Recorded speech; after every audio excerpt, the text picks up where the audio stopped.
Nakita ninyo si ate. O, ayan, o. What? Nagkatrabaho sa bahay. How? Ano sa inyo? Natamimi kayo, ano? Hey, what's up mga lodi natin dyan? Good morning at kumusta po? So for today's video mga idol ay panoorin natin ng isang video courtesy by Bisan Ono Vlogs. Magugulat kayo dito mga idol. Isang babae na OFW pinauwi daw ng kanyang amo dahil napakaganda daw ito.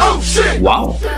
So panoorin natin mga idol at magbigay tayo ng reaction kung ano ba ang nangyari, bakit pinauwi si ate. Let's go mga idol.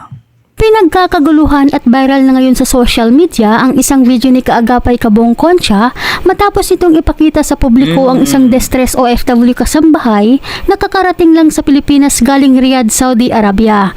Kwento sa likod ng viral video na ito, si Kabayan ay 25 taong gulang pa lamang. Mahigit 2 buwan pa lamang itong naninilbihan sa kanyang mga amo sa Riyadh. Pero pinag-aawayan umano ito ng kanyang mga amo dahil sa nagsiselos umano ang amo nitong babae. At sa halip na ihatid ito sa agency, hindi umano pumayag ang among lalaki sa takot umano na mapunta si Kabayan sa iba, kaya't pinauwi na lamang daw ito ng diretso sa Pilipinas. Kaya't nasabi ni Kaagapay Kabong Concha na nakakatakot daw ang mga ganitong itsura na pumasok bilang isang kasambahay dahil lapitin daw ang mga ganitong itsura sa mga among lalaking mapang-abuso. Sa lahat po ng mga nagtatrabaho, mga kababayan ko po, kung kayo po ay may ganitong itsura po at gusto nyong magtrabaho bilang kasambahay sa Saudi o sa Kuwait o kahit saan, Diyos ko po, pag-isipan po ninyo ng maraming beses. Na hindi naman sinang-ayunan ng ilang mga netizen ng mga OFWs, lalo na sa mga nagtatrabaho sa bahay.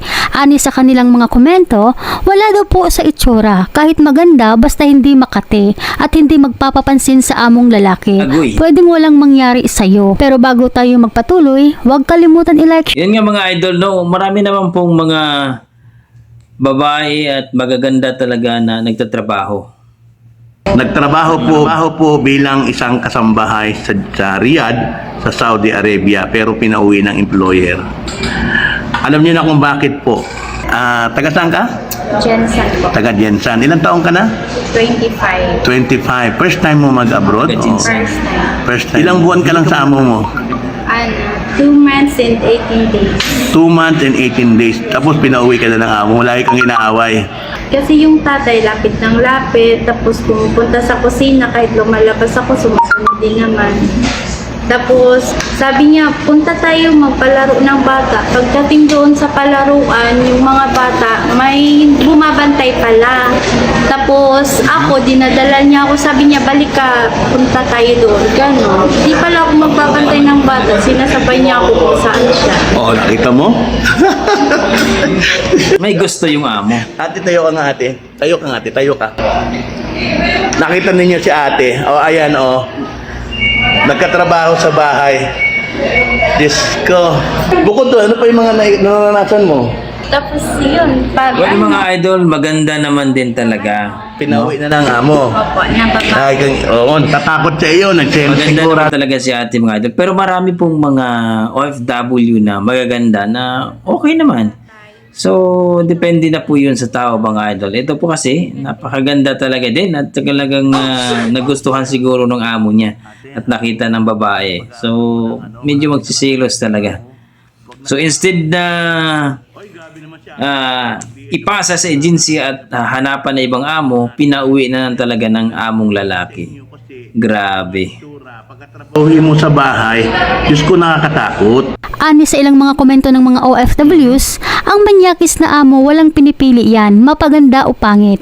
Marami din ako nakasabay na mga magaganda sa awa ng Diyos nakatapos naman ang kontrata nang di nagka-problema. Yung ganda kasi natin, nawawala naman yan pagdating dito. Bilhan ka ba naman at pasuotin ng malaking uniform? Buti na lang ako swerte sa amo ko. Libanis kasi sila, sobrang magalang at gentleman ang mga lalaki. At ang babae naman hindi silosa.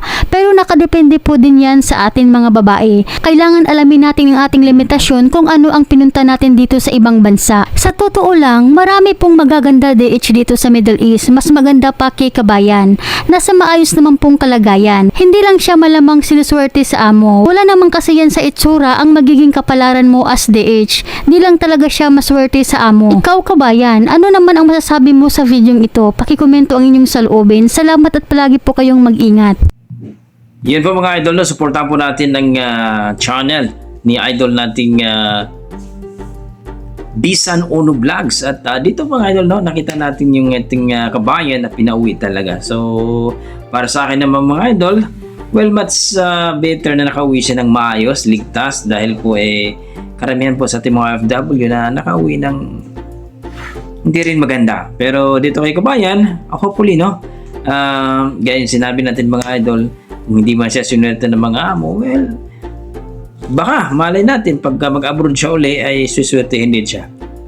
So, kayo mga idol, ano masasabi nyo sa ating video na pinauwi si kabayan dahil sa kanyang beauty, sa kanyang ganda, dahil nagsisilos ang asawa ng kanyang amo? I-comment mo na sa baba mga idol para ating pag-usapan. Maraming salamat mga idol at God bless po.